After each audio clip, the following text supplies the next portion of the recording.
Happy Independence Day, Arpin. Yes. Back-to-back Canada Day and July 4th episodes. So we're covering all our bases for all our American listeners. Happy July 4th.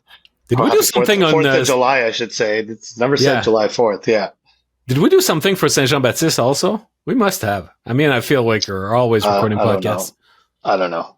I don't know if we did, but anyhow, happy 4th of July to all our American listeners. Hope you're having copious amounts of barbecue and enjoy the fireworks this evening. But here we are on what is our final regular episode of the season. We're going to keep recording episodes sporadically through the off season. You're never really going to know when they're coming. They're just going to show up, but they'll be there. They'll be for our paid subscribers. This is obviously our free episode, but all of our summer episodes will only be for our paid subscribers. And it'll kind of go like I'll be like walking around the house, and I'll have a thought strike me, and then I'll text Marc-Antoine, and I'll be like, "Hey, you feel like doing a pod?" And he'll be like, "Yeah, sure, let's do a pod." And then we'll do one, and it'll show up in your feed, and you won't know it's coming, and you'll be happy. You'll be like, "Oh, yay, nice! Look at this, I got a pod." So that'll be the case, a few times over the course of the next 6 to 7 weeks, till the beginning of September, more or less, barring, of course, the Canadiens doing something, in which case we will likely do an episode on that, assuming that both of us are available. We're going to take some vacation time for sure with our families, so that might not fit timing wise, but this is our last regularly scheduled Friday episode. There won't be an episode on Monday. We will have an episode next week. Yep. Should come out sometime in the middle of the week, but I would be sure to tune into that. But that'll be a paid subscriber episode. But yeah, so here we are.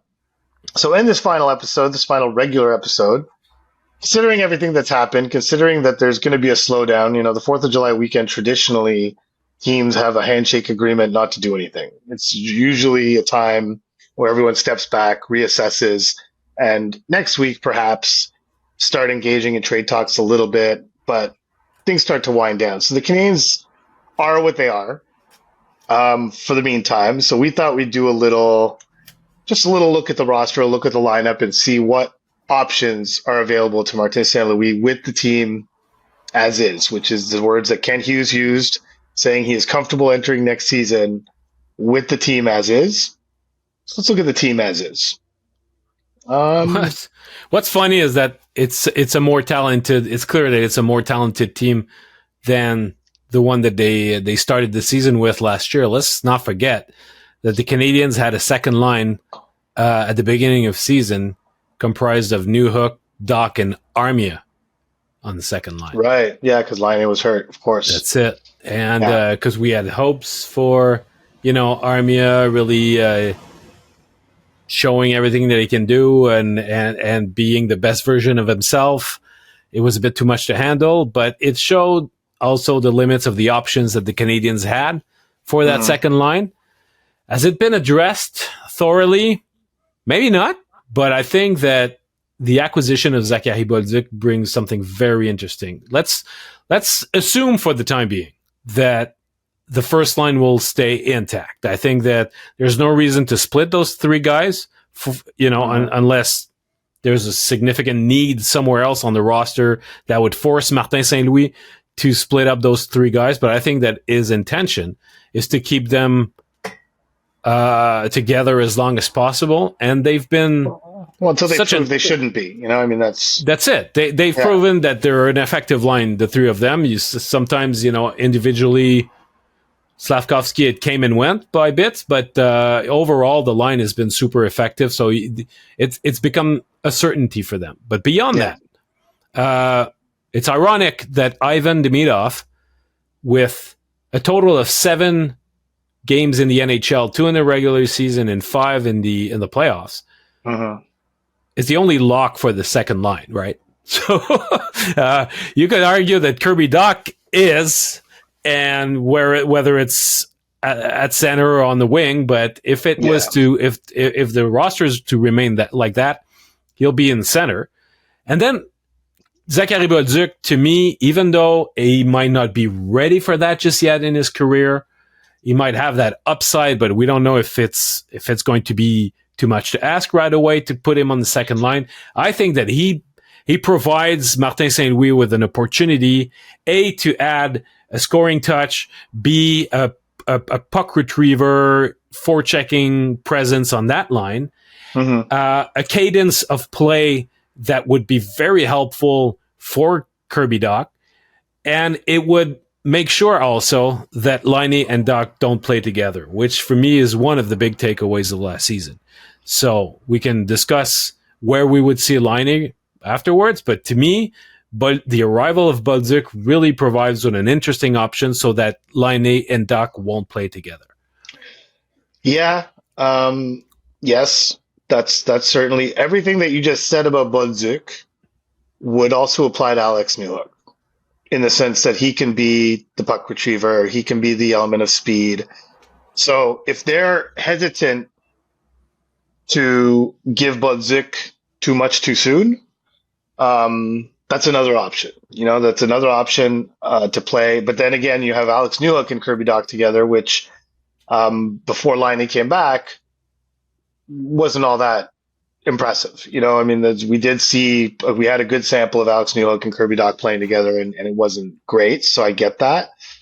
To me, what changes everything here year over year is Demidov. That's really what makes this. Of course. And I like the notion of having Bolduc sort of paired with Demidov in that sense, because it would take care of some of the forechecking duties, would presumably and in all likelihood create more puck touches for Demidov, having a guy who's so good on the forecheck and so good at creating turnovers. But it's crazy to say because he only has a handful of NHL games played. The Canadiens, I think, really need to put Kirby Dach in a position to succeed. It's really been last season at least, it just seemed like he was swimming upstream. He was swimming against the current and never really had the proper line mates to help him get over the hump, to help him get back to the confident, talented, very toolsy guy that he is.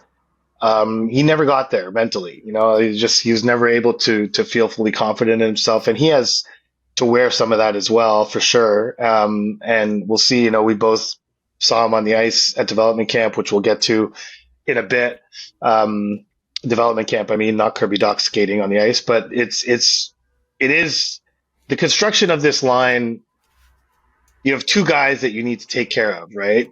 Assuming that they play together, and you have Kirby Dach, who needs the proper support to get the best version of himself, and you have Demidov, who is the crown jewel of your rebuild, and you want to make sure that gets off smoothly. So is that best served by a second-year guy who's coming to a new team, who's Quebecois, speaks French, is going to be loaded with tons of pressure to perform?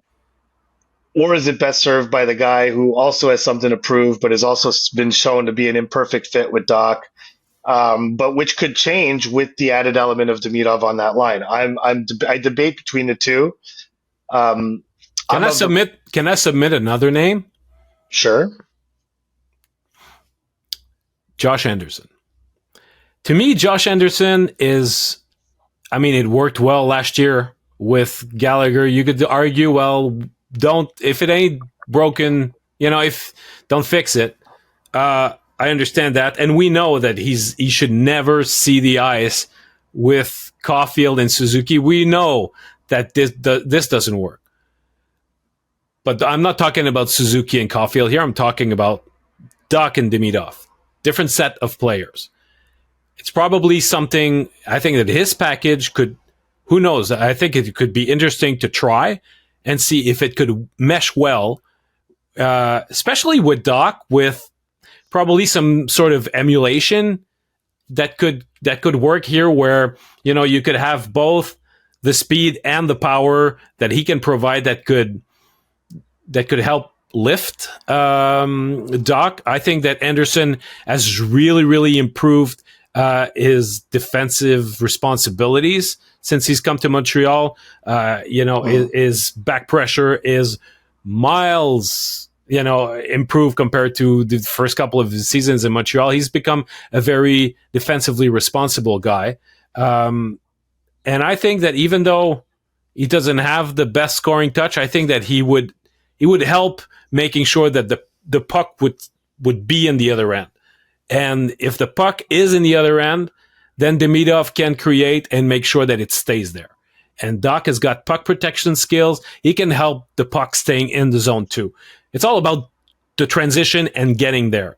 And to me, even though, we've come to see Anderson in a different light, expect less of him, saying, okay, well, as a bottom six dude with Gallagher, maybe with Evans this upcoming season, that's the logical conclusion. Mm-hmm. But somewhere, I wouldn't rule out just the idea of trying him there if all else fails, because who knows what could be the results. Well, the one thing about that is Marty sold so successfully this new role to Anderson, where it took scoring off his not off his plate. I don't want to say that Anderson didn't want to score, but he wasn't worried about scoring. If you put him in a top six role, you're adding that element back into his mind, and maybe now he's better prepared for it. Now that he's had a good season, gotten great reviews, the coach loved him, his teammates loved him. It was a successful year. That maybe now he'd be better equipped to handle that pressure. But that was a big factor in his season 2 years ago, is when he created all those chances in the first 20 games and couldn't score and hit countless posts and all these breakaways didn't go in. And that started playing in his head, and his play suffered as a result. So that would be my only hesitation there, is that the shift in role suited him so well that if you put him back into a scoring role, maybe you're starting that whole cycle all over again. But it's also possible that he's past that and that he wouldn't heap all this pressure onto himself, and he would understand that his role on that line is largely as a puck retriever and a forechecker and a physical presence and a speed presence, and he would just take it as is. So I don't hate it. It leaves a lot of talent, presumably for the bottom six. If you're talking about basically a Newhook, Laine, Bolduc, and Gallagher filling out the bottom two lines on the wings. We'll get to the center position in a second, but that's very interesting bottom six mix. The other thing that kind of goes counter to what you started with saying is, I wonder if the Canadiens would consider putting Slafkovsky back with Doc. When I started talking about let's put Doc in the best position to succeed, I mean, those are two guys who at a certain time had amazing chemistry. And frankly, at the end of last season, like not the one that just ended, but the one before, Slafkovsky was looking forward to when Doc was back and that he might have a chance to play with him. Like they enjoyed playing with each other 2 seasons ago. No, not 2 seasons. Now 3 seasons ago now, I guess, if you're going back. But and if they did that, another guy who had success with Caulfield and Suzuki was Newhook once upon a time. And so if you were to do that, then you have a top line of Caulfield, Suzuki, Newhook, which frankly trends a bit small. But then you have Slafkovsky, Doc, Demidov, and you have the possibility of keeping Anderson with Gallagher, let's say with Evans on a fourth line, and you could potentially roll out Patrick Laine, Oliver Kapanen, and Bolduc on a third line. The only issue I would have with that is, both Laine and Bolduc are shooters. Maybe not the best fit, but Kapanen's definitely a distributor at the center position. So that could work, but I don't think they'll do it, but I think it's something that they should at least consider, because the Slafkovsky-Doc pairing was something that had some promise, and it seems like ancient history now, and maybe it is, but it existed. It happened. That training camp that Doc had with Slafkovsky on his wing, many moons ago, looked dominant. Like it Yeah. was Kirby Doc was the best forward on the team at that camp, in my opinion. And I still remember it, how good that looked. So, and frankly, Newhook playing with Suzuki and Caulfield for the period that they did all that time ago also went very well. And so, um, I don't know. I mean, I think it's something worth considering. I doubt they do it. I do agree with you that I think they see the Caulfield Suzuki Slavkovsky line as a known commodity that they need to nurture and maintain up until the point it stops working. But I think in terms of distributing talent in the top six, this is probably the best way to do it. Assuming again, and I think it's the right presumption to make that the Canadiens should and likely will avoid having Doc play with Line A anymore. Yeah. The only the two issues I've got with your suggestion there is that we all know that Slavkovsky, despite all of his potential and the glimpses of greatness that he's shown in the past, is still has issues with consistency. So he'll have to be more consistent. And playing with two guys that are the best two forwards on the team, that work very well as a duo, and who have become consistent over time, is probably the best way for him to gain that consistency because it's a known environment compared to bringing him next to Doc, who has a whole set of personal challenges hockey-wise to overcome himself. It might put Doc in a winning situation or a favorable situation to have Slav on his left or on his right, but it's probably not the best service for Slavkovsky himself, who, if he's looking for consistency, I'm not sure that putting him on the flank of Kirby Doc, it's going to be the issue to that. Well, I think it would allow him to own it a little more too, and not defer to his line mates as much. You know, I mean, I think that when you say that he plays with the two best forwards on the team and they're very consistent, I think sometimes Slav feels he probably doesn't consciously feel it, but I think it allows him to get away with some inconsistency because it gets masks on that line. Whereas if you go to him and you're like, listen, we really need Kirby to figure it out. He's an important part of our club. We need you to help him get there. You're giving him ownership of something that's valuable to the team and important to the team, and telling him like, okay, we believe you're ready to take this step. You don't need to piggyback off Suzuki and Caulfield all the time. You know, we're ready to give you a bigger responsibility on a different line because this is what we need based on what we have. Mm-hmm. And what we need primarily, because we weren't able to address it in the offseason, is we need Kirby Doc to be the best version of himself, and we need you to help him get there. Because we remember back when you guys were playing together and you guys were dynamite.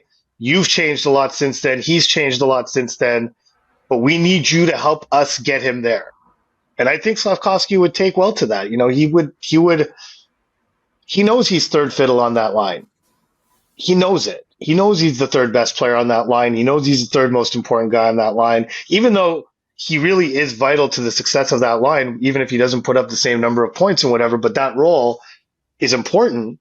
I think he would be, I think he would take to that. I think he would take that responsibility seriously. And I think it would help him in that process of finding consistency, like knowing that he can't get away with being inconsistent. He can't get away with having a bad game or a bad period or a bad shift because his line needs him to be more of a driver. He's not a driver on the Suzuki Caulfield line.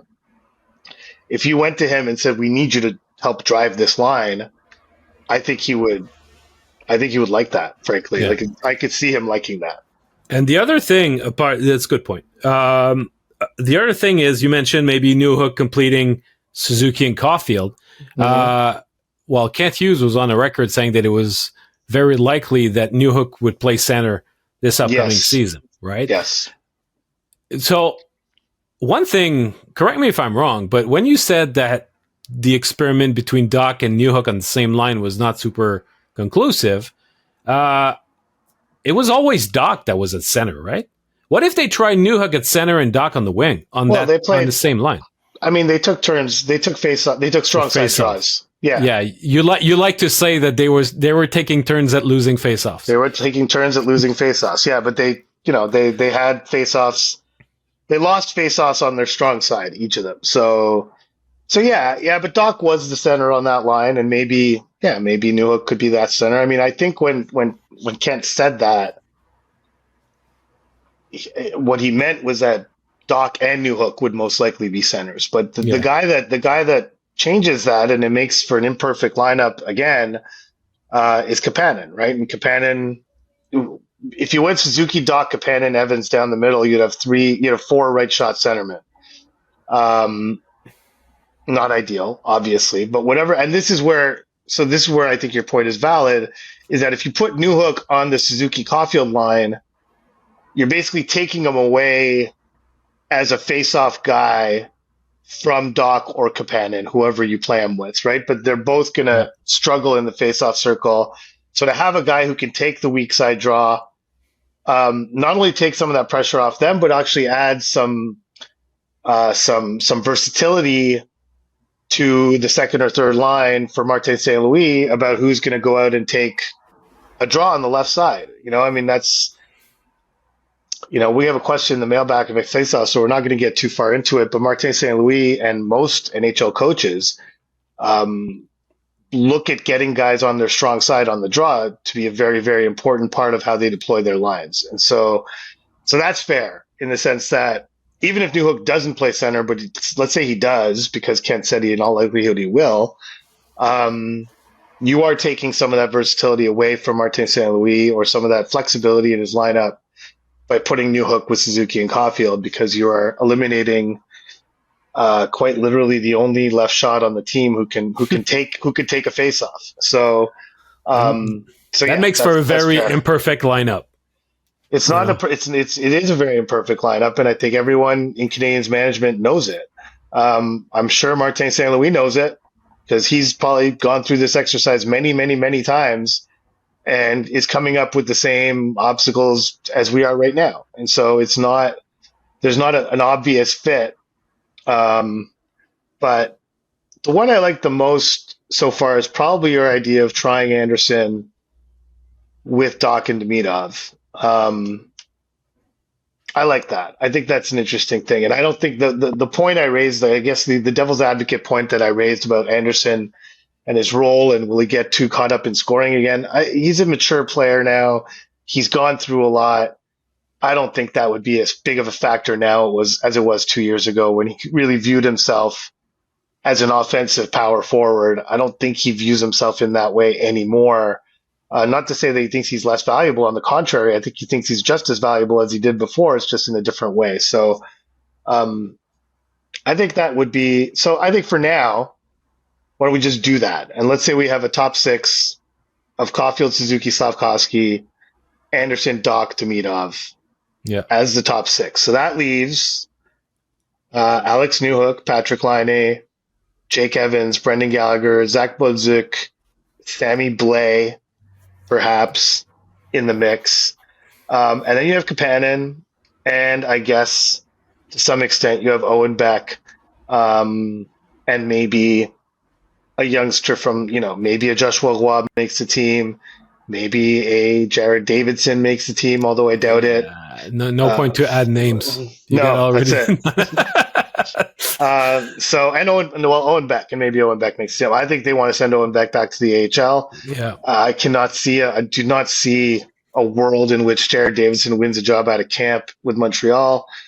Florian Jacki is probably going to be a name, and a lot of people mention that's another guy I think that Montreal would much, much, much prefer spend next season in Laval. And I don't know if Luke Tuck, maybe. They might think that he's 23 now, or will be 23. He was scratched during the AHL playoffs. I don't see him getting a job. So then you're just looking at Joshua Roy as a potential guy to mix up this thing. So let's say we'll add Joshua Roy to the mix. So you have Laine, Newhook, Kapanen, Evans, Bodzik, Gallagher, Blais, maybe Roy, let's say. Yeah. Um, I think even though I just mentioned that they're both shooters, so it's kind of imperfect. Um,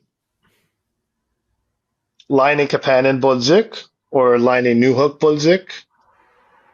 I think it would be Laine Newhook Budzik Right. with a strong chance of getting killed at 5-on-5. I just think But they'd want to put a guy who can actually. I think they'd want to have Newhook with a guy who can win a draw. okay, yeah, that's But fair. but they don't have to. I mean, I think honestly, on the face of it, take faceoffs out of it.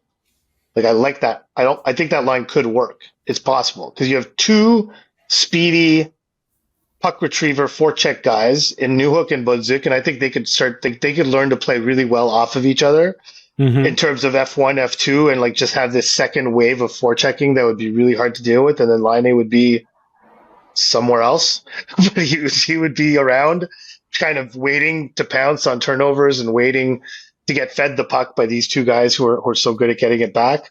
It could work. It could work, Well, it could work. It could work because Newhook is very good at zone entries, and one of Laine's biggest warts is that when he carries the puck in transition, he commits turnovers at the offensive blue line. Well, he has to be forbidden from carrying the puck. There has to be a line. There has to be a fine instituted if you try to carry the puck over the blue line, because it's just like it never turns out well. So, but sorry, continue. Yeah. No, well, so I think that's where, on paper at least, in terms of just their offensive traits could complement each other. It's not perfect. I think that defensive side of the puck, that would be a vulnerable line, but you have to have a line that Marty's comfortable standing out there and be more of your shutdown line. So I would not see Line A playing with Evans and Gallagher. And that's where if you put Kapanen on the wing on that line, then it makes sense. It keeps that line bubbly, lively, able to create and spend some time in the offensive zone. It's not just stuck in their own end. It could move. And I think that it would be a very healthy fourth line. So there's a question mark there on the third line, but I think that it could. I'd lay into that mix too. I mean, if Kapanen's not going very well, you could have Blais on the wing there, and he would fit. Exactly. He would fit that identity. Yeah. Absolutely. There's it's easy to complement Gallagher and Evans with a third guy, and everybody at your disposal. You start with Kapanen, you have Blais as your 13th forward, and after that, round it goes depending on availabilities and injuries and whatnot. So, just as an aside, I don't see how Joshua Vaughn makes this team. No, I don't see any way that he can make this team. I mean, they won't want him as an extra forward. I don't see how it happens. No. If he's going to go back. Most likely, he's going to go back to Laval, and he'll be asked to dominate there. Say, okay, it's time to put up or shut up. But it's show us that you're too good for this level, and show it to us night after night. So the onus, the pressure will be on him to prove that.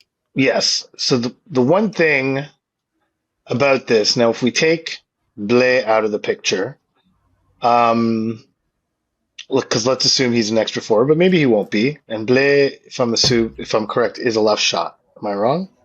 Who? Blais. Blais left shot. Yes. Yes. Okay.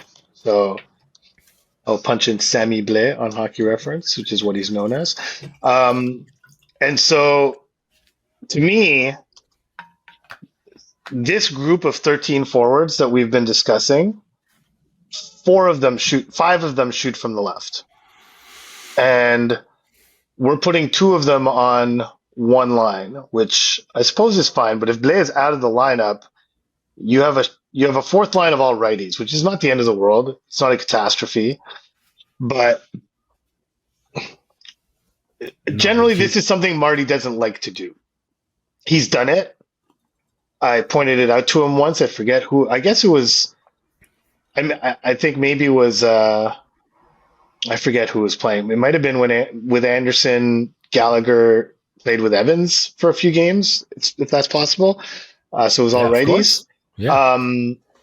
But and he admitted at the time, it's like, it's not ideal. I don't like it, but it is what it is. Mm-hmm. So I don't see an easy way to avoid that, especially if we're saying that Newhook will play center, because we didn't say that. Kent Hughes said that, but it is ultimately Marty's decision. But, in Kent Hughes' mind, that's what's going on.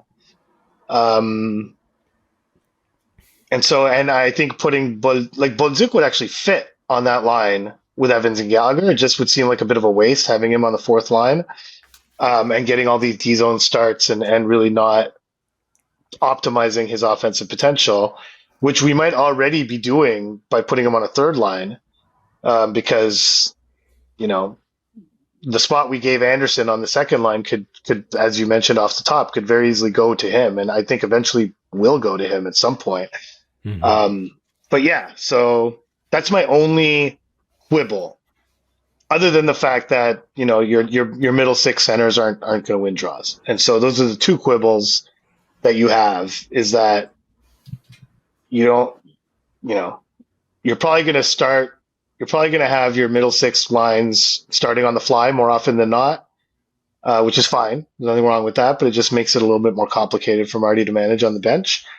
But I think you have the key decision here is Anderson on the second line with Doc and Demidov. And I think the runoff effect of that is that I think you have a pretty good third line.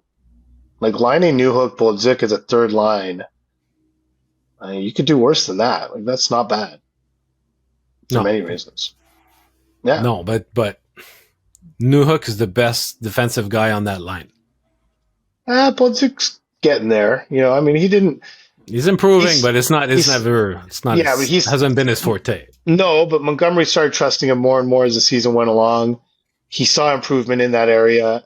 They were, and it's not as if Bolduc was in garbage time of the season. As his usage increased, the importance of their games increased as well, and it wasn't as if he was getting thrown out there when there was no consequence to defensive mistakes. So he's shown some improvement. He's not perfect, obviously. He needs work he has work to do there. And the reality of having Line on your team is you always have to strike a balance between jumping through hoops to make sure that Line is well surrounded to make up for his faults, and also just avoiding doing that too much. You don't want the rest of the team to be like, why are we bending over backwards for this guy? But if you want to get the best out of him, you want to make him useful, you kind of have to do that. So, but this is a group that seems relatively deep, and I think could work. Now, this is what we've come up with. Do you think Marty would actually do this? Because as much as I think that he would be willing to keep Caulfield, he would be unwilling to split Caulfield, Suzuki, and Slavkovsky. I also think he would be unwilling to split Anderson and Gallagher. Yeah. I don't see him doing that. Yeah. That's just me spitballing an idea. I'm not predicting what Marty's going to do. Right. Because again, it's when a coach likes to go with as many certainties as he can, and when he identifies something that works, he's unlikely to touch it.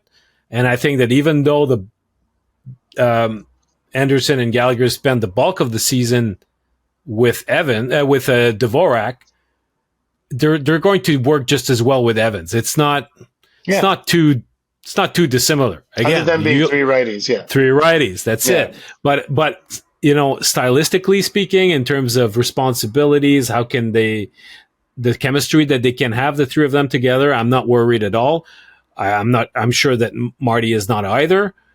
But you have to look at, just making experiences and seeing, okay, what can we have? Because to me, filling that spot on the second line is potentially a bigger issue than finding a complement to Evans and Gallagher together. So, especially if you want to have Newhook at center, especially if you don't want Laine to play with Doc. So, there are all sorts of components. When we say imperfect lineup, that's what it is.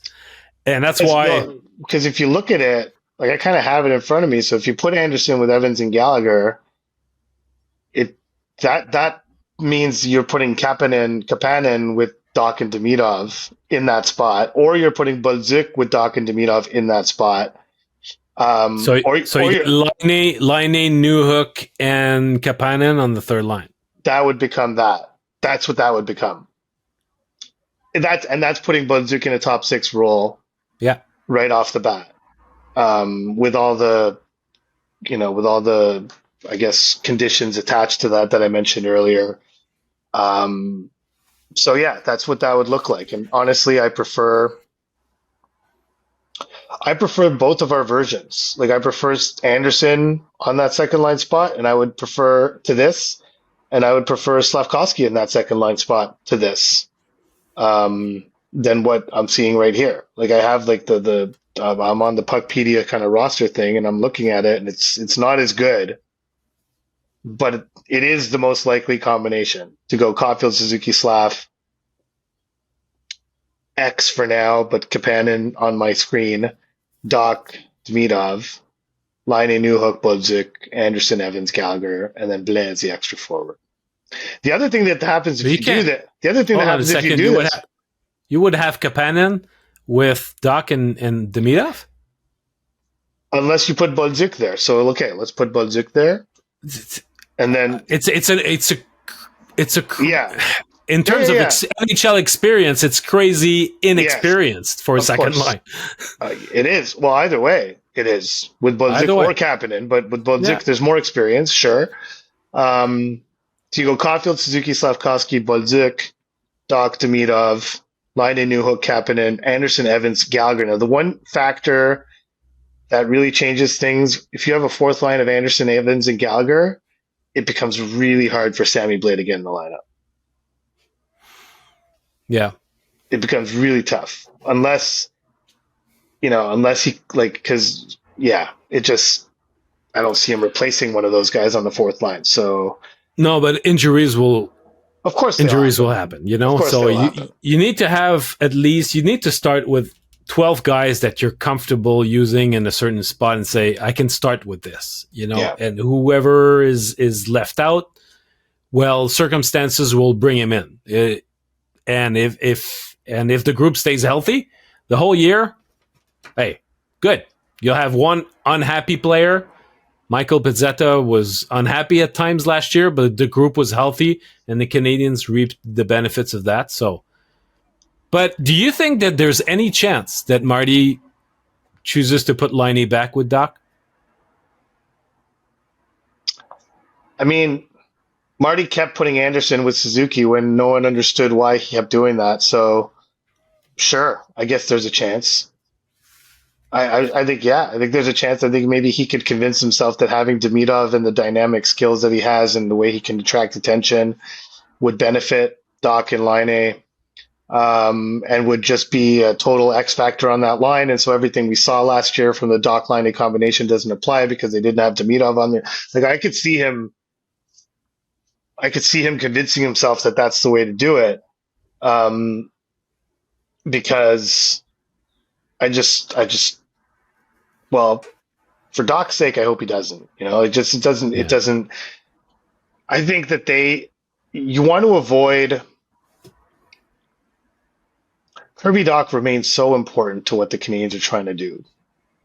If Kirby Dach can figure it out, it changes everything about what this team is trying to become. And Kirby Dach himself, I don't think entered last season or this past season fully comprehending his importance and approaching it in that way. Hearing Jeff Gorton talk about his recovery and how pleasantly surprised they are. He called him ahead of schedule, even though he wouldn't commit to him being ready for the start of training camp. But if he's ahead of schedule and based on the timeline when he had the surgery, then he should be ready for training camp. We saw him on the ice in Brassard with Jeff Gorton's son and with Demidov working out. Did not seem to be overly limited. Wasn't going extremely hard on the ice, which should be pointed out, but was moving around White Wells seemed good, and we're only in July, so he's got another 2 months before training camp to get there.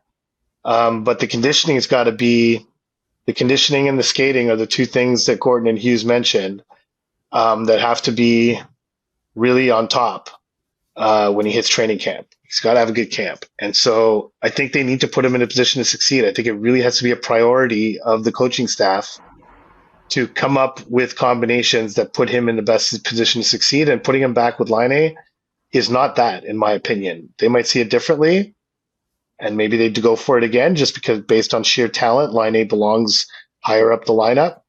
But I think Kirby Dach needs workers next to him. And Laine works, but it's sporadic and it comes and goes, and he works in a very unique way that's unique to him, and doesn't really give off that bring him with us into the fight kind of vibe, So Dach could use someone like that. So whether that's Slav, whether that's Budzik, whether that's Newhook, because I think Newhook has that element to him, whether that's Anderson.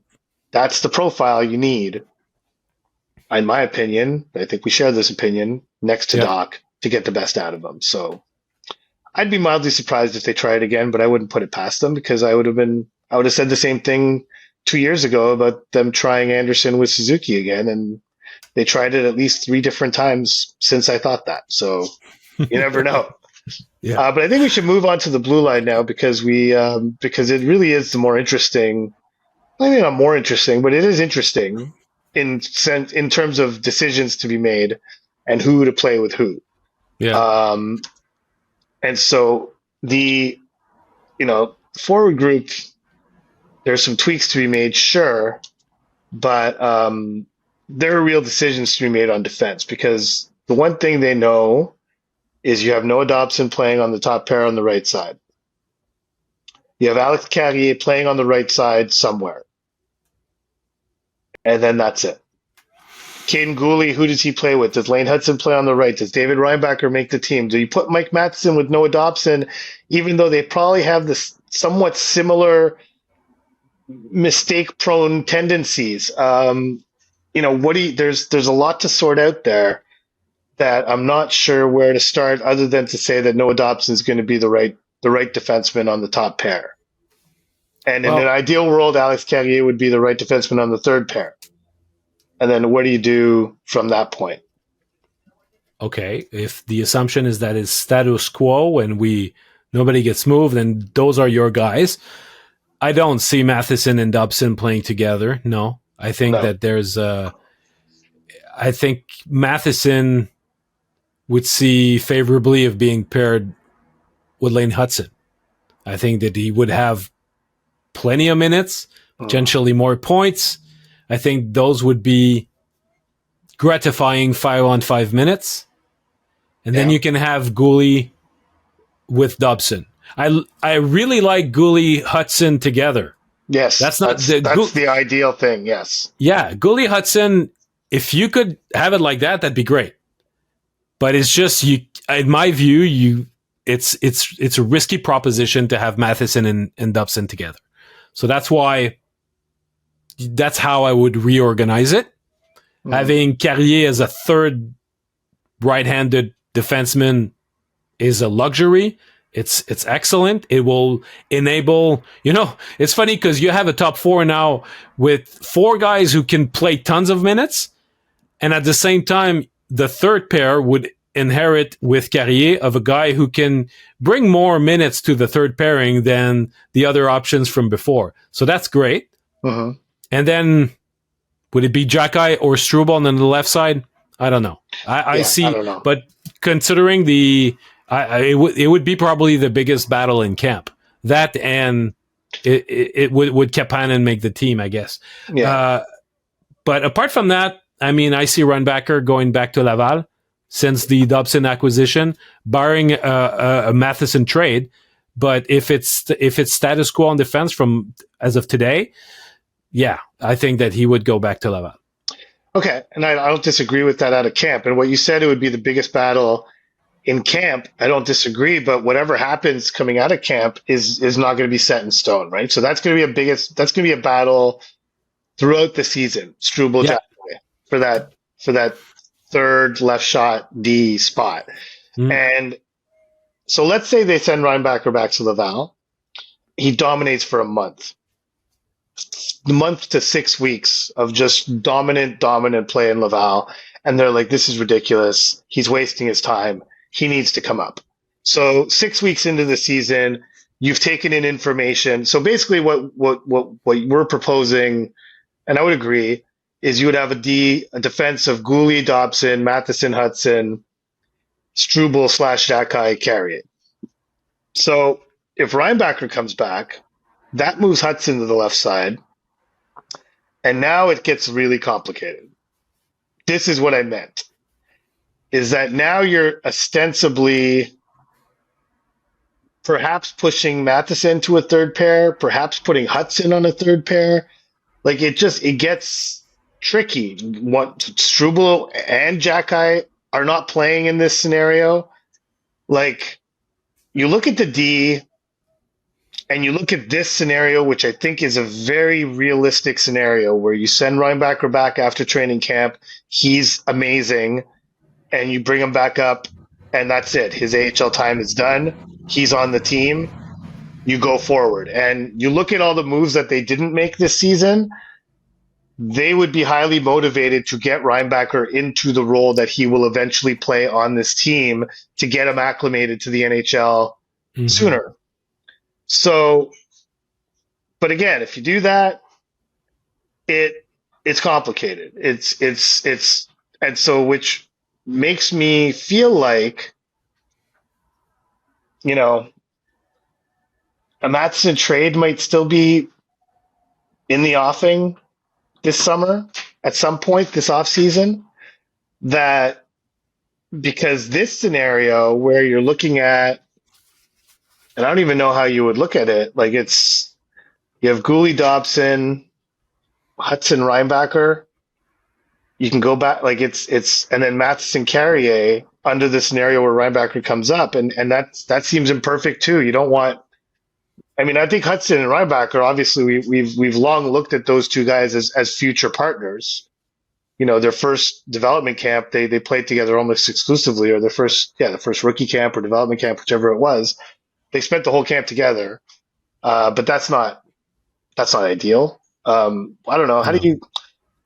But then that means having Matheson in a contract year playing on a third pair with Alex Carrier. That would not be a very happy camper. So, do you trade him in anticipation of that moment? Do you wait for that moment to come and then you trade him, or do you not trade him at all? And you're this is the deal. If you have Mike Matheson on a third pairing of Mike Matheson and Alex Carrier would be fantastic. That would be a great third pair. Sure. This just wouldn't make him all that happy about it. But I don't know. What do you do? And then you don't have Xhekaj or Struble in the lineup, which is another issue. Yeah.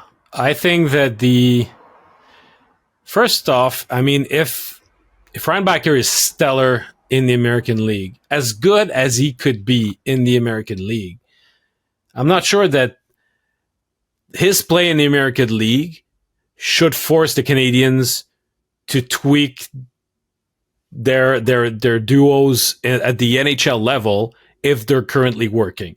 You cannot don't let a guy in the minors forcing your hand to put everything in shambles. Now, you mentioned it's not just any guy in the minors. It's a core piece of your team that you plan to have on your core that you took number 5 overall a handful of years ago. It's not just some guy. No. But how many full seasons has he played in North America so far? None. But he's also, he's going to be great. That's fine. But I'm just saying I don't see any rush. And if he becomes so good, then I go back to your theory from a few episodes ago when you said that there might be another trade window opening for not only for the Canadiens but for a lot of teams based on the beginning of season and the realization from some teams in November or maybe early December that they thought it would be a good year and it's not. And certain teams will probably reevaluate their assets and say, okay, we'll probably go in a different direction. Mm-hmm. There might be options then that are not necessarily available now. And if that's the case, and the Canadiens are in a favorable position, then they could choose to move one of their left defensemen, whether it's Matheson, Jacky, or if there's a home run centerman to be available, would they consider Gouli? I don't know, but there's a left-handed defenseman that would become available around that time. Mm-hmm. And if you have Reinbacher that's too good for the AHL, then you can bring him up. Yeah. But do you bring him up to play top four right away? Or you say, we're going to ease him up. We're going to ease him into our lineup. He's going to play third pairing. Because if he plays third pairing, and you say for the time being we'll have Carrier back on our second pairing, you could argue that it's not necessarily as strong a top six on defense than it was earlier in the year. So it really depends on who you could fetch on the trade market. But to me, I associate Reinbacher graduating to the Canadiens and earning a full-time spot to the trade of a left-handed defenseman or next year. Matheson's contract expiring. Right. Yeah. Maybe. It's going to depend on it. The thing is that the Canadiens haven't let guys like this develop in the AHL. They've let other guys develop they let their future role players develop in the AHL. They didn't send Slav to the AHL. They didn't send Hudson to the AHL. They haven't sent any of their key. Demidov obviously is not going to go to the AHL. They haven't sent any key elements that they feel are going to make up their young core. Even Gouli didn't play in the AHL. And that's true. He didn't spend a minute in the AHL. So it's Reinbacher already has, obviously, but I think in the grand scheme of things, when they were mapping this out, by this point they probably saw Reinbacher on the NHL club. And so that's why I think they'd be more willing, if he gets off to a great start. I think there's an important message to be sent to the kid as well. It'd be like, hey, you're a big part of what we're doing here, because I think he's probably feels like a bit of a forgotten man at this point. We need you with us. We need you to be learning how to play with us and so I think that's also a consideration, not to rush him, but to start that process. And we see it often with high-end players where there's a reluctance to let them spend too long away from the core that's playing in the NHL. There's players like that have to be nurtured to some extent. They have to be made to feel important. It's just the reality of managing players.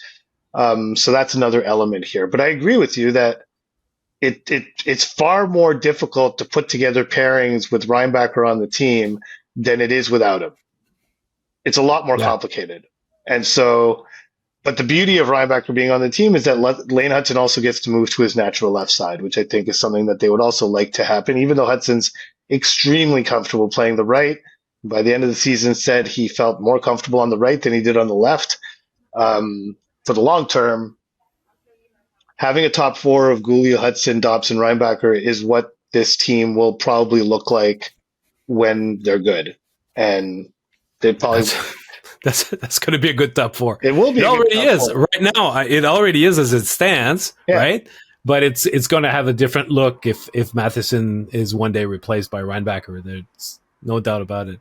So, and it's going to be well balanced. I just don't think that we're there just yet. So no, probably not. But I just feel like they need to have a contingency in place if they get there sooner than expected. That's my only point, is that you can't have Reinbacher dominating for months on end in the AHL and have him wondering, like, what the hell's, like, why am I not getting called up? Like, this has been 30 straight AHL games. Because of Noah Dobson, that's why. I mean, I would have been more concerned. Well, it sounds logical to you, but again, you're not managing a young player who's been through a lot of stuff that you need to nurture to some extent. It's just the reality of managing human beings and being like, it's great to say you're not up here because of Noah Dobson, so keep collecting your AHL salary and keep riding buses and keep playing these crappy schedules. Deal with it. It's not the reality. When you have a future core member of your team, you need to You need to show them a path to your club and to reward play that merits being in the NHL. Yeah, and I'm sure they're going to find the right words, and his at some point his play will earn him a spot. But it's just that I would have been more concerned with the Canadiens not acquiring Dobson and asking for Reinbacher to fill one of those spots when he's not completely ready, than have him dominate for more games in the AHL than he wished he did. So it's a good problem to have, all things considered. For everyone but David Reinbacher, who's stuck in the AHL playing, dominating for more games. Come on, it's not a huge deal. He has not had. Don't forget, you have a general manager who was a player agent, and he views almost every decision they make. He views through that lens. Yeah, that's all I'm saying. Is that I'm sure that Kent Hughes considers this to be a bigger issue under this scenario than you're describing it right now, because he's had kids who have been stuck in the AHL, who felt they deserved to be in the NHL, and he saw what it did to them. So I think that he's going to have a higher sensitivity to what I'm talking about than you or I would, because we can easily say, you can never you never heard of a player who spent too long in the AHL. That's the old saying, right? Well, yeah. I don't think the players who actually spent too long in the AHL got a say in that. Like, it's like they weren't necessarily asked, like, did you feel that you spent too long in the AHL? I'm just saying it's a consideration that goes beyond lineups and whatever, and when you look at their willingness seemingly to go into this season with the imperfect lineup that we just tried to work through, I think that's going to be a consideration, because clearly the priority is the formation and cultivation and the gelling of this future young core. That's really priority number one right now. And so if he makes it so that it makes sense from a hockey standpoint for him to no longer play in the AHL and play in the NHL, I feel they will bend over backwards to make that happen. But listen, over the last 2 seasons, he played a grand total of 34 games in the American League. We're not at the point yet where he says, "Oh my God, I'm spending too much time in this league. I should be in the NHL." And again, I think that at some point he'll graduate, he'll get a spot, and there will be decisions that will be made on the left side. And the day that this happens, it's going to be a very, very exciting time for Canadiens fans, because it means that there might be more movement and help found in other areas of the team to make it a less imperfect lineup. Yeah, but okay, fine. I mean, you're ignoring the scenario that we were discussing, though. You're ignoring the fact that we're saying that if you go 6 weeks dominating in the AHL, that it's okay to leave him there, and I don't agree with that. I disagree. I think you have to be proactive and get him out of there and get him into NHL games if that happens. If it doesn't happen, then fine, leave him there. If he doesn't show that he deserves to play, but I'll humor you. What would you do, Arpin? I'd bring him up. And you'd have to play Matheson on a third pair. Mike Matheson's expense. Mike Matheson would be on a third pair. Okay. That's what would happen. That's what would likely have to happen. And he would play. Matheson would play with either Reinbacher or Carrier, and sure. Okay. And Hudson would not play with Carrier. That's a very small defensive pairing, so I think it would be Hudson, Reinbacher, Matheson, Carrier, probably. Okay. But which is not perfect either. I get it, but if your focus remains 2 years down the line, then playing Hudson with Reinbacher right away would fit that, and you just live with whatever problems come up with having such a young defensive pairing. But it's and plus, if you did that, they wouldn't have to play ridiculous amounts of minutes. I mean, Matheson and Carrier would not be a typical third pairing, right? They would play a lot. They'd play in a lot of situations, and they would play a lot of minutes. Like, it'd be a pretty even distribution of minutes if that happens. But the only reason I'm harping on this is because I think the Canadiens need to go into the season with a plan in case this happens. If Reinbacher, if Reinbacher forces them into a decision, essentially with his play, what do you do? And I think this is one of the, for now, it's not an issue. I agree. For now, it's really not an issue. And frankly, with Reinbacher not there, it's a lot easier to do.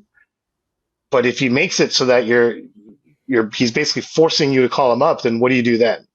And so, because even that doesn't solve the issue, because now you have two young defensemen not in the lineup in Xhekaj and Struble. Well, that's it. Not only are you devaluating Matheson, but you're also not playing Xhekaj. So it's not, Or you're not Struble. maximizing your roster. No. Or Struble. Yeah. Yeah. So that's, to me, that it's one more reason why I think that they'll look favorably to the fact that they can be very good in the AHL, and they'll make space for him in due time. But if you relegate Matheson to the third pairing, and you're thinking, okay, well, we might, it's either we're going to lose him for nothing at the end of the year, or we're trying to move him, but we're going to move him by using him on on our third pair. I think it's not great. It's not great for Xhekaj either. So I don't know. I think that the Canadiens have plenty of time with David Reinbacher, and they should use it. All right, let's go to. We wanted to talk about development camp a little bit. We're not going to spend a ton of time because our subscribers, actually our listeners on the Friday episodes, they don't get to catch our mailbags every Monday. We're going to get to a few mailbag questions, but before that, let's discuss a little bit the development camp, and let's take out an old jingle, Future Friday, for that. Yes, Future Friday.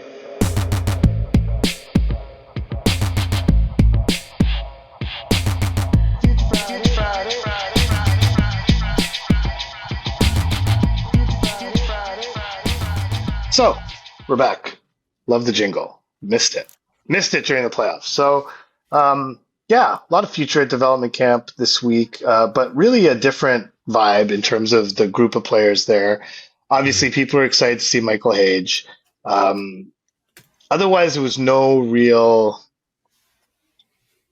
future Canadian star in camp. Every year over the past little while, there's been a buzzy top 5 pick to get all excited about.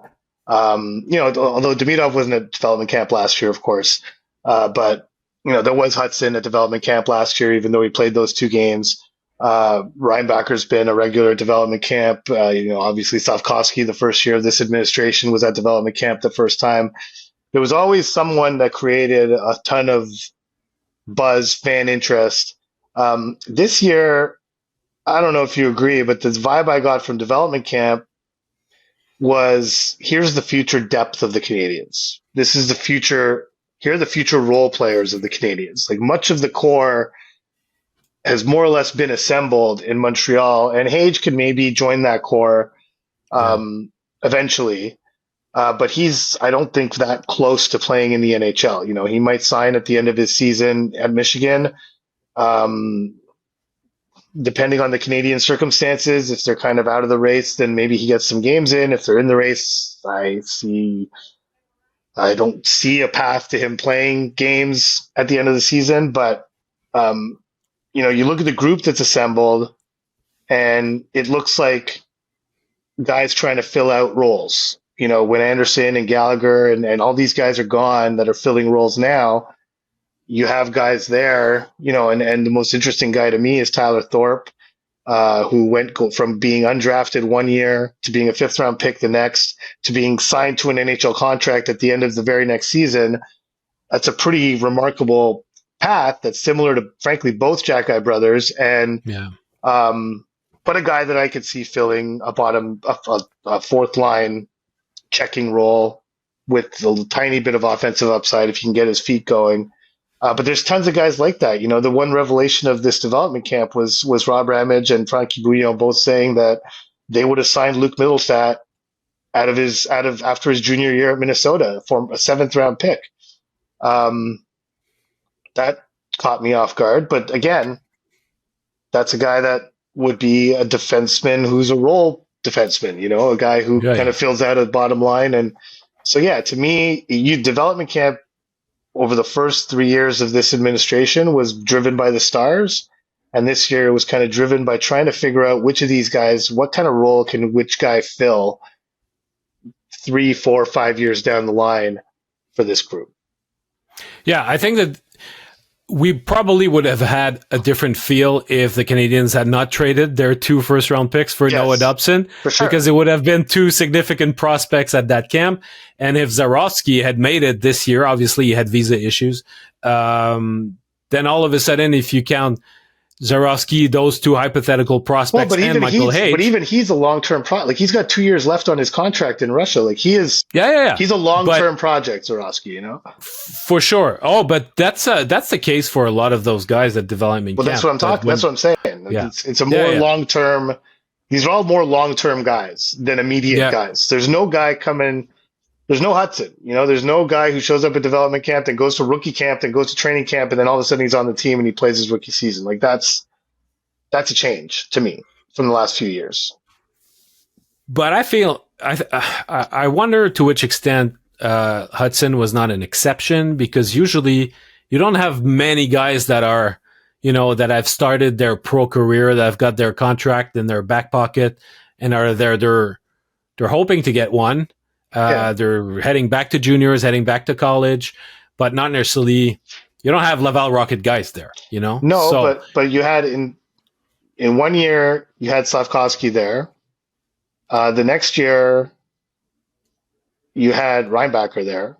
Both of them signed, and both of them on a path to the Canadian. Like they were the clear stars of the camp, is what I mean. They were the top line. It would have been the same, those 2 guys that they traded. But that's my point, is that they're at a different spot in their rebuild because they traded those picks. Yes. Of course, if they had the picks, that they would be stars. But that's the whole point I'm trying to make, is that the Canadiens are not the same because they traded those picks. And the talent pool at the development camp is largely guys who will be role guys in the NHL. Yeah, it reflects a progression in where the age group is, and not to mention the fact that, the Canadiens roster in itself is going to be even younger than what it was last year. And you have a pool of already a good number of role players in Laval. So it's not, I think that it comes and it goes, right? There seems to be a cycle, and where the Canadiens are in their rebuild at the very end, the youngest players, it's not as prolific prospect cupboards as what could have been assessed 2 years ago at that camp. So it's a clear change, and I don't know how many of those guys are going to play in the NHL, to be honest. But there's going to be, Luc Mittelstadt has flown under the radar for years. Mm-hmm. The fact that they love him, that they want to see him, that they think that he's intelligent enough to make the best use of his assets and eventually reach the NHL. Well, I view development camp also as a way to assess those players who are not the high profile guys, but how can we focus on making those B-level prospects make the path to an effective professional career a bit more clear, and that they see what they need to do. Mm-hmm. And so in that list, I think that there's, God knows what Bogdan Konyushkov is going to decide, if he's going to sign with the Canadiens. Is he going to stay in Russia? But he's a guy maybe who could play in the NHL. I think that Hayden Papanakis, who they drafted in the 3rd round, has got very interesting tools. Yeah. They traded up to draft on the 3rd round. Yeah. So, 6'5", over 200 pounds. Once he bulks up a bit, if he turns into a Nick Paul type or a Adam Laurie type, that's a very, very interesting complementary player to have in your lineup. Mm-hmm. So, but apart from that, there's a lot of late round picks that were there, a lot of 5, 6, 7 round picks. Yeah, Atos Koivu's obviously there. He was a 3rd round, 2nd round pick, and so third round. And so there's a lot of their 1st round picks are on their team, or unable to be at the camp.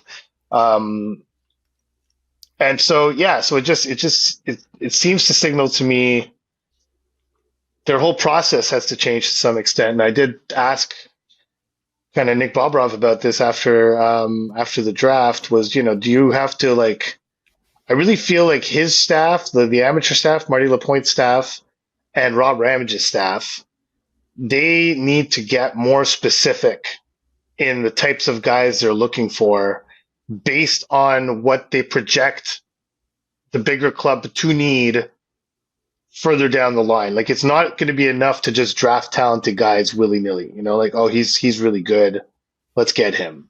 You should do that as well, especially with your early round picks, but some of the later round things I think need to be more targeted. Like, and I think they're doing that. Like, I mean, you look at in consecutive years, like Florian Jacki, overage, big, rangy, physical forward. Tyler Thorpe, 5th round, overage, big, rangy, physical forward. Hayden Papanekas, 3rd round, not overage, but big, rangy, potentially physical forward. I mean, that clearly seems to be a role that they want to fill on the big club at some point, and that they're hoping that repeatedly going after that role, they'll get one. Hopefully one of these guys turns into that guy. And I think that you have to do that for a variety of different roles, which they probably are. Frankly, those are the ones that stand out because they're huge and they're easy to spot. But they've probably done that for other roles, and we're just not. Well, at least I'm not smart enough or know these players well enough to know what exactly they are. But I'm sure that they look at like, okay, can this guy turn into a second unit PK guy who can play on a 4th line and forecheck well and support possession and give good minutes, give 8-9 good minutes a night, stuff like that. Middlestat being like a do everything. He screams to me like you hear Ramage and Bouillon talk about him. Like Jordan Harris, the way we talked about Jordan Harris, he does everything well, but he doesn't do anything exceptionally well. He doesn't do anything exceptionally poorly.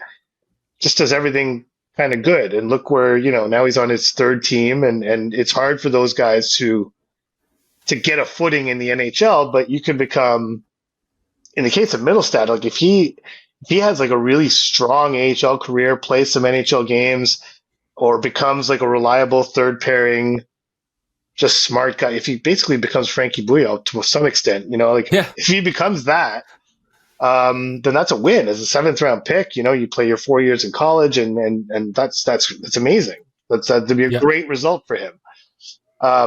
But I found it intriguing that they were so interested in signing him, because it's just like, what do they see him being on their club? Especially, we just went through the exercise, like that top 4 we mentioned will be the top 4 in Montreal for at least 8 to 10 to 12 years, right? So that bottom pair, that's going to be more of a revolving door. And so maybe Middlestat could fit into that, where maybe in a transition year where that bottom pair is a little weakened because you lost guys to free agency or whatever, he's a guy who could plug a hole for a bit while you find a better solution or whatever, and I don't know if that's what his limitation is. I don't want to put like an artificial ceiling on him. I just feel like that's where the rebuild is at with these kids, is that they're kind of picked with specific roles in mind, and now the development staff has to develop those specific skills to fill those specific roles down the line.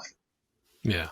So Luke Middlestat was a seventh round pick, right? As a double overager. Mm-hmm. So I think ultimately, if he continues his progression and has a successful AHL career, even if he was just a guy you can call up at any time, he already serves a purpose in your organization. Oh, for sure. Yeah. So, he plays a single NHL game, he will have beat the odds.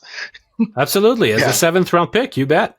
So, I think that the Canadiens just signed William Trudeau to a new contract. Mm-hmm. Well, Trudeau should present himself on the left side as if they're depleted in Montreal because of injuries. He needs to show that he's a call-up option on the left side. Well, eventually Luke Middlestad could be that guy in a year or two. Mm-hmm. So to me, it's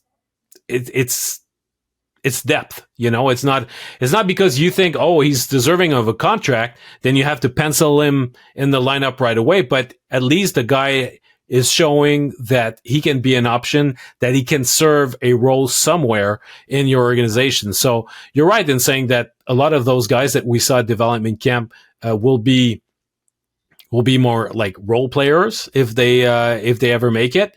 And obviously, there's one guy who's in a unique position, and that's LJ Mooney. Because Yes. LJ Mooney, being 5'7", Middlestad said if he was 2 inches taller, he would have been a top 5 pick because of the level of skill. He said this is as high as I've ever seen. Mm-hmm. He's an exciting player, but we went through this with Sean Farrell also being an undersized player drafted in the 4th round. How many of those small players can you fit into your lineup? If he ever shows that this level of skill prevails over his lack of size, it'll be a good thing for the Canadiens. And he's, who knows? They'll make a place for him or they'll move somebody, but there's just a finite number of players that can do that. But one takeaway from Martin Lapointe at the end of the draft said, we were aiming for top 6 talent. That's what we're looking for, because you can draft 4-line guys. You can trade for or sign 4th-line players pretty easily. But you're looking for top 6 talent, and LJ Mooney, because of his 5'7", was still available in a later round, but he's got that top 6 ability, at least his skill level. So he's in a class of his own, I guess. Yeah, totally. And that's trying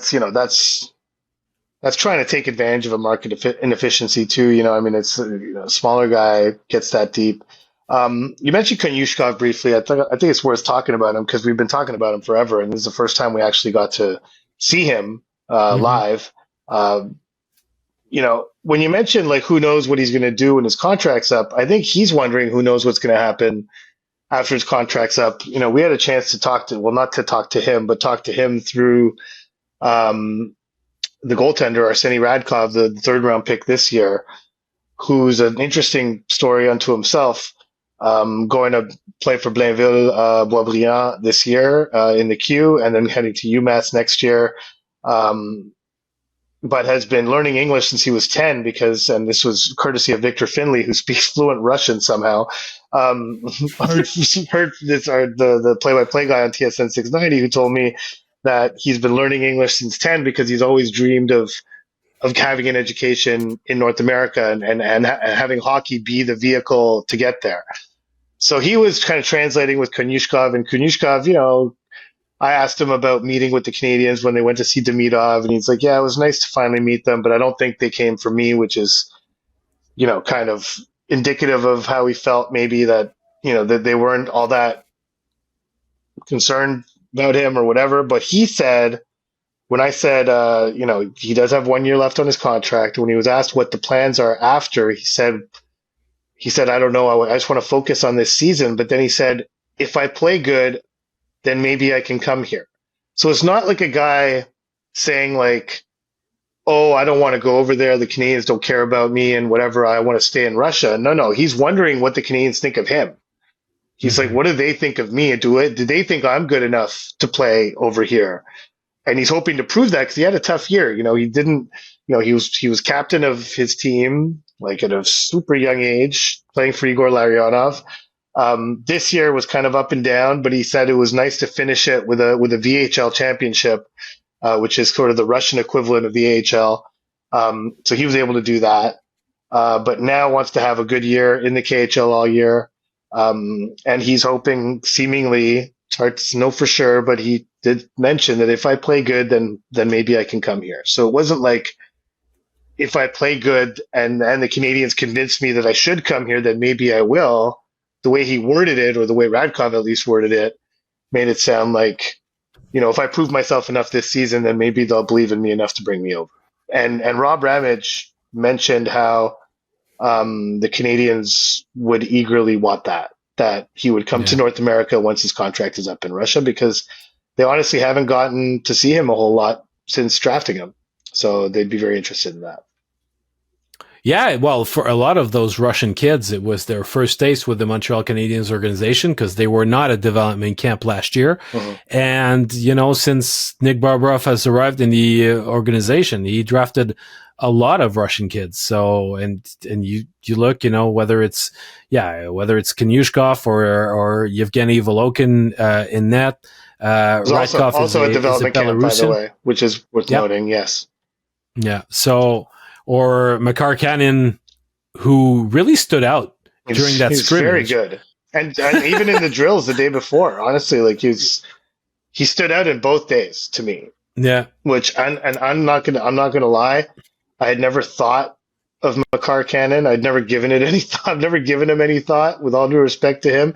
And they had 2 7th round picks last year. They took Makar Kanin, or Kanin, I guess it would be, and Rasmus Bergqvist, the Swedish defenseman, who is also an interesting prospect for these guys. But it's playing at the World Juniors for Sweden next for a 7th round pick is pretty interesting. Yeah. So yeah, that's there's a lot of players that were like Sam Harris was good again for the second year in a row.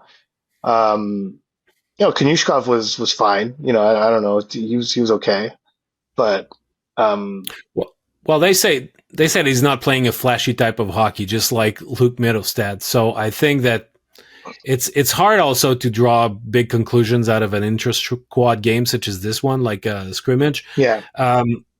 But we know how they value right-handed shot defensemen. He's one. He's shown very interesting potential in the past, and if he brings a level of consistency to his game, he's got interesting tools. He's not the biggest kid, only 6 foot tall and 170 something pounds. He's quite slight. Yes. Yeah. So there's something that could be addressed there in terms of weight, but they like the tools. So I'm really curious to see how he's going to fare under. Now it's Igor Ulanov who's there, former Canadiens great. Yeah, I think it's his new coach. Yeah, it might be. Yeah, I heard that kind of floating around at Dev Camp. I haven't actually verified that myself, but yeah, it sounds like it could be that. The last guy I wanted to talk to about just quickly, because we mentioned the Jackeye pick overage, Mittelstadt double overage, Thorpe overage. So this year, the overage bet was Bryce Pickford in the 3rd round. Yeah. Bryce Pickford, so he played on a powerhouse Medicine Hat team. Obviously, they went to the Memorial Cup, had Gavin McKenna on his team, Caden Lindstrom, Tanner Molendyk, lots of guys on that team. Pickford at one point in the playoffs went on a 9-game goal streak as a defenseman. Not the biggest guy, but has a hell of a shot. Offensive instincts out the wazoo. He was a second pair guy on that team. And just, mentioned to me how not getting drafted last year, basically every time he gets on the ice, every time he goes to the gym, he thinks of that experience of watching the draft and not being drafted. And he used that in a total positive way to enter his draft plus 1 season, having been undrafted. And it seems to me like now it was like seeing a pattern with this group, like, the overage kid, they look for these market inefficiencies again. And this is like the kid who slipped through the cracks. And I think there's a lot of teams who just won't consider overage kids. They think that if you didn't get drafted for a reason and all these things. And the Canadiens seem to be very much inclined to dig in on these guys and look for potential gems that have had an extra year of development, that are closer to the NHL in theory, and take these bets every year on 1 or 2 of these guys. Every draft that this group has done, they've done that. And so the latest one is this guy, Bryce Pickford, who's going to go back to Medicine Hat. But two of the guys that they did this with were signed to NHL contracts at the end of their following season. They each went back to junior, and at the end of their junior season, it was actually a day apart. I think Thorpe signed his contract on April 8th. I think the year before, Jack signed his contract on April 9th. We'll see if that happens with Pickford. I'm not saying it will or it won't, but when the playoffs got tight, this guy's offensive abilities really began to pop and shine. Scored 12 goals over that 9-game goal streak as a defenseman. Yeah. And it was not, he did not advertise as such the year before where, he had some hints of offensive ability. Yeah, but it was more like an all around. An all around, but like JLH once put it to me, he wanted to be a non-factor, so he was a bit of a non-factor, except for maybe his physical presence. And I talked to Rob Ramage in LA, and he mentioned how he saw him in action a few times, and he liked the sandpaper that Pickford brings. And then this year, the offense kicks in, and all of a sudden, you really have a different type of prospect. So it's interesting because he went from a guy who was ignored to a guy who might have been maybe drafted late in the second round too. He really grew a lot as a prospect. So it's an interesting bet. And that idea to go after overagers, I think it goes back to before.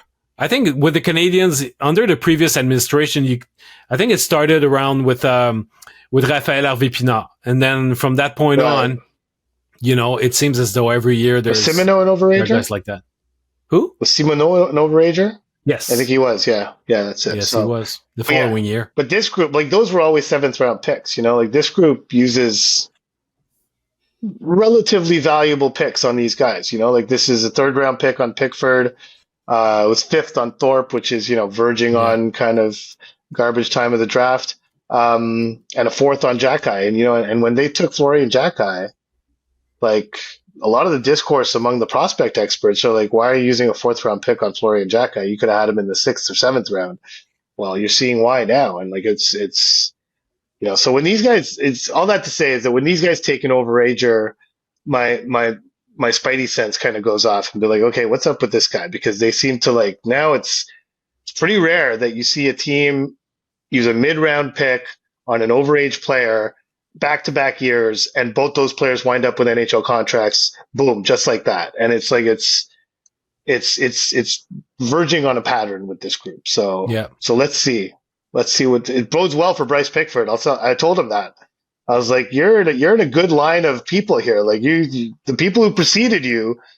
And he's like, oh yeah. And I think he hadn't realized that was sort of the pattern here. He's like, oh, okay. Well, yeah, that's interesting. All right.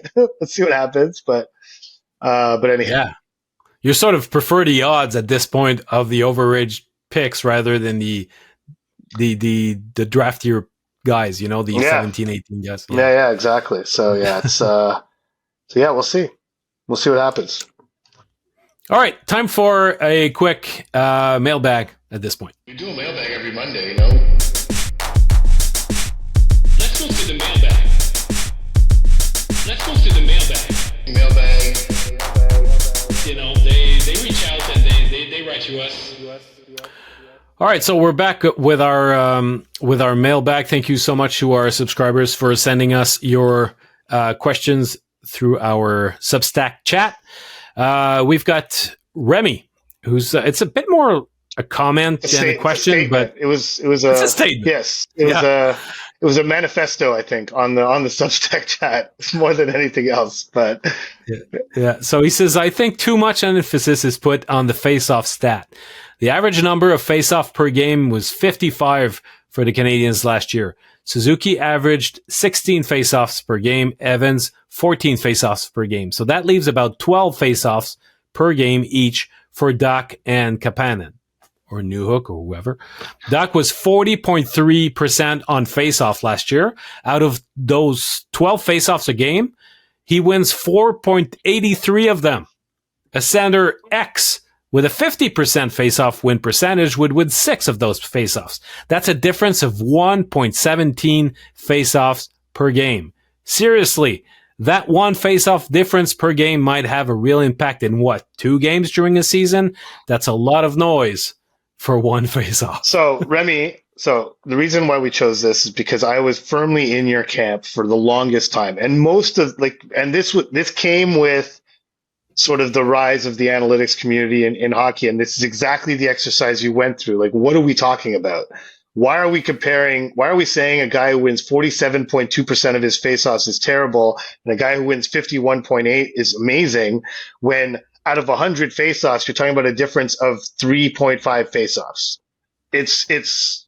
It's ridiculous. I agree when you look at it in that way. However, the reality is that situationally, faceoffs are extremely important, and you need to have a guy on your team that can go out and win you a faceoff in a very specific situation on a very specific place on the ice. And coaches value these players enormously. So, yes, if you do the exercise that you did, and there's many others that you can do that make it seem totally inconsequential, and maybe to some extent they are, because frankly, everyone's chasing for guys that can win literally half their faceoffs. So that means losing half their faceoffs too. I get it. But the reason why the emphasis is being put on faceoffs and not the faceoff stats so much is that coaches put an emphasis on it, and they have since the beginning of hockey.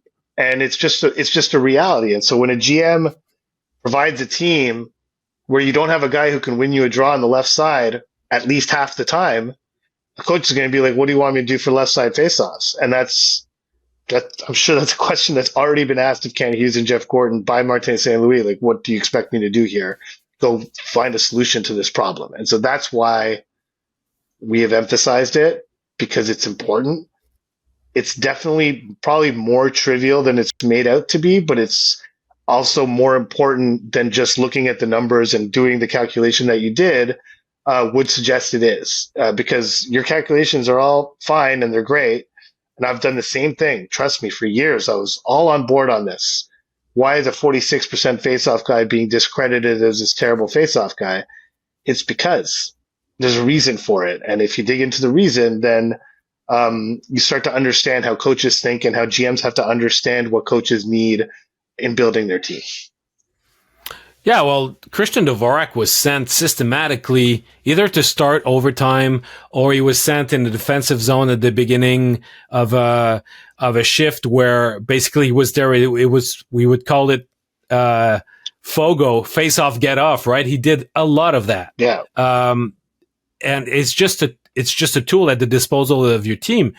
And there's something that's a statistic that's not being counted, but I think that somewhere it means something. It's also that all those guys that are waved off and replaced at the face-off circle, their replacement needs to be competent too.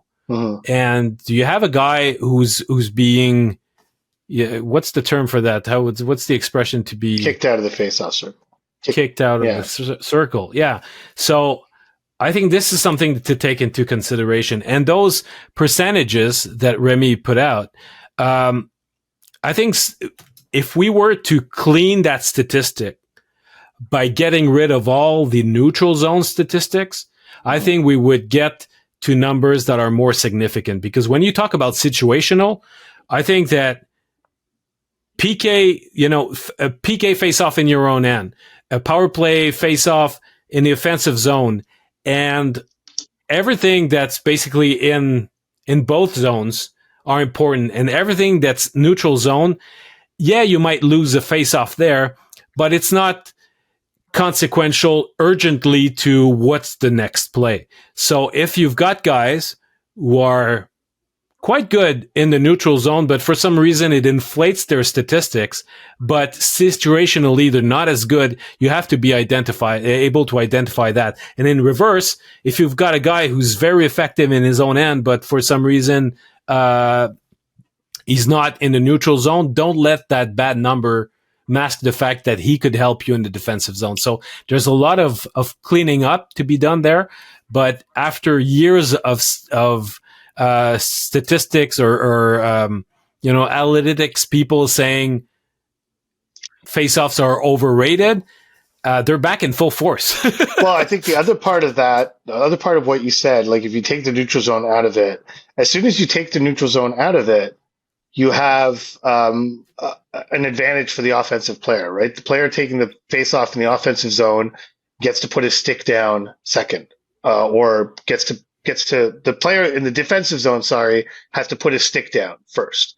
That's a big factor. And so if you have a player who can consistently win a draw despite having his stick down first, that's extremely valuable because the numbers skew towards the offensive player in the offensive zone. You see it. You look at any game and look over the course of the entire season. Offensive zone faceoffs are won by the offensive player, probably close to 60% of the time. It's somewhere around there. It's a very high number. And so if you can find a player like Jake Evans is good at this, even though his numbers in the defensive zone are not great. And this is something Dvorak was good at, is that if you can win a draw consistently, despite having to put your stick down first, that's a big plus. So the numbers, I agree, they need to be cleaned up and they need to be applied to specific situations, which NHL teams do. They're not as publicly available, but NHL teams do this. They do look at numbers and situational face-off stats far more than the overall number that we generally work with. So let's go to our next question. We have Maxime Simard, who asked, I would love for you to dig into the player's desirability of signing with the Habs as recently outlined by Noah Dobson putting Montreal on top of his wish list. What have you been hearing? Is Montreal now a prime destination, or was Dobson an isolated event? Can you give us some perspective on how today's buzz around the team compares to what you have seen previously in your career?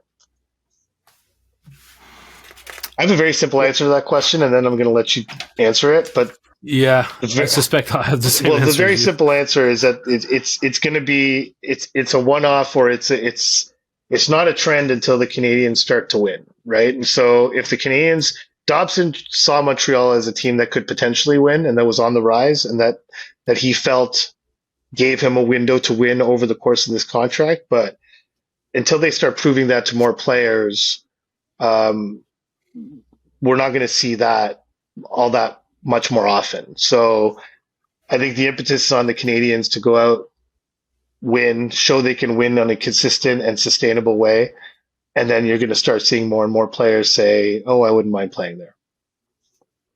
Yeah. Plus one of the downsides of the Montreal market has always been like this supposed pressure or the fan base and the media and whatnot. When the team has success, the level of enthusiasm and energy is incredible and is very contagious, and the players love it. So it becomes a very adrenaline-filled environment to play in, and that would attract players, I think. And what's good is that the Canadiens have gone through a rebuild. They've been unsuccessful to a relative extent, but even though the last season was a success in itself, but the young players like Suzuki and all that, they've gone through tougher years, but they benefited from the understanding of the fan base and the fact that they were ready to go through this with them. And that made these young players feel like they had some leeway to get some experience, get better without the constant daily pressure of the market that we used to know before.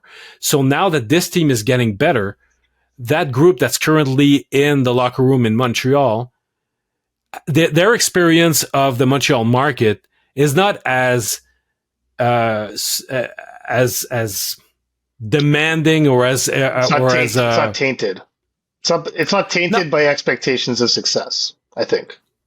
Or as ruthless as it was, I saw the name Atos Koivu as the time of Saku Koivu, for example.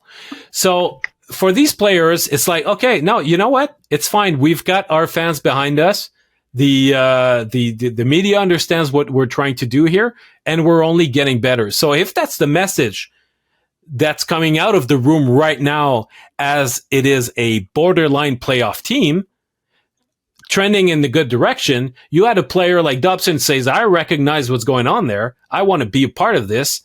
Well, yes, there's a chance that the ball might keep rolling in the right direction and that the signal that the team would send to the rest of the league will continue to be positive, because that whole mystical bad vibe of the Montreal market being too demanding on players, I think that there's a chance that it might be obsolete and that the reality of that market might have changed. And it's not sure. It's a hypothesis, but there might that the fact that they went in a rebuild for the first time in their history, it might signal a change in the way that the fans appreciate the team, what they expect of the team, and the players, respond accordingly.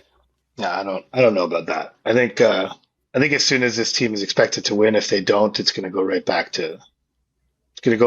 Unmet expectations are going to be just as harshly covered as before. It's just that there's been a reprieve because of a rebuild, but I'm not sure that the nature of the market has changed all that much, personally.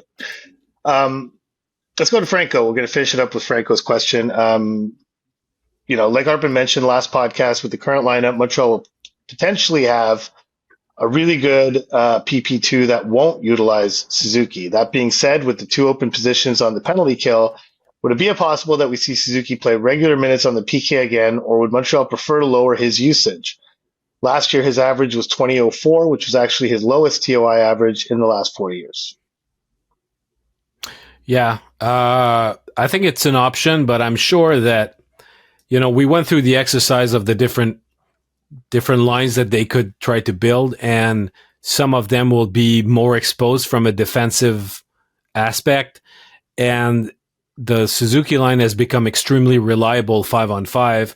So the Canadiens would do well into making sure that they can use Suzuki to the maximum minutes possible 5-on-5. And if that means finding someone else to be like the fourth guy up front on the PK, that'd be good, and keep him like as the fifth guy the way it was last year. But it all depends. I mean, we talked on this show about Alex Newhook having the tools to potentially, step in and be a player in that sense. I think that, I don't know if Kapanen, maybe if he earns a spot, could be thrown in the Wolves and be asked to play some sort of a role on the PK too. There's not that many guys right now that could. He's never killed penalties in his life. No. So Kapanen, I mean. And I think the Canadiens view him because he was more in a offensive role. And I think the Canadiens view him as more of an offensive player, frankly. And so it would be something that's brand new to him if he were to kill penalties. The one thing I would add to that is that the only counter to that notion is, again, to go back to Remy's question, they have limited guys who can win a draw consistently, right? And they have no guys who can do it on the left side. So Suzuki being one of the two guys that they currently have right now. And, this might get addressed between now and the beginning of the season or shortly after the start of the season. But for now, you basically have two guys that you have a decent shot at winning a draw with. And so it puts somewhat of an impetus on Suzuki, or not an impetus, but it makes it more likely that Suzuki will be sent out to take draws, at least on the penalty kill, unless they can go out and get someone that the coaching staff feels confident about winning a faceoff. And so again, I'm saying this just to needle Remy, just to poke him a little bit, but it is a reality that on the penalty kill, starting with the puck is more important than a neutral zone draw, as you mentioned earlier. So I think that lack of face-off options might lead to Suzuki getting more penalty kill time than he did last year. Yeah, even though it's two right shot guys. Yeah, absolutely. And if you can, and it's important to have it like on your first unit, the one that starts the PK rather than the guys that are just jumping in. Well, I can tell you one thing. the Canadiens are going to start on the PK in the left circle all the time. If this situation is not addressed, because remember, the team that has the power play gets to choose what side of the ice the faceoff is on, the Canadiens are never going to start a penalty kill in the right circle, ever. If this is what if they play Newhook on the PK, you know, he's not a they would love it. They would love it for Newhook to take the first faceoff. They'd be like, go ahead. This is great. No, it remains a problem. There's no doubt about that. So Suzuki is a good option. It's not an ideal option, but I go down the list and I don't see a ton of players who could fill that role the way that he does. This could still be addressed. I think we should leave this episode with that, is that this is all we're talking right now on July 4th of July. I think there's still going to be movement this summer. I think there are still GMs that have similarly imperfect lineups that they're trying to fix. And I do think, even though Ken Hughes said, I feel comfortable going into next season as is, this is an issue that he's going to want to try and address. And I would not be shocked if he did so at some point this summer. All right. On that note, you're all excused, people. And you're excused, Arpin. Thank you so much for listening to this other episode of the Basu and Godin Notebook. So as we mentioned on top of the show, we're going to be back at some point next week. And for the foreseeable future, probably in the next 6 weeks or so, until the beginning of September, our occasional podcast will be for our paid subscribers. And in the meantime, we wish everybody a great summer. And we'll talk to you soon. So take care, everybody.